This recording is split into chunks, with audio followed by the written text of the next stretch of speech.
В эти дни в республике Цаха произошли две серьезные аварии, повлекшие за собой загрязнение окружающей среды.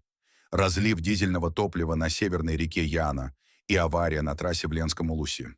Вопрос, кто будет наказан за халатность, уже стал риторическим. Подобные инциденты происходят не впервые, но их последствия для виновных обычно сводятся к минимальным штрафам или вовсе отсутствию ответственности. Пользователи сети с сарказмом реагируют на очередной случай экологического ЧП, предполагая, что в итоге ситуация будет представлена как ошибка, фейк или даже святая вода разлилась.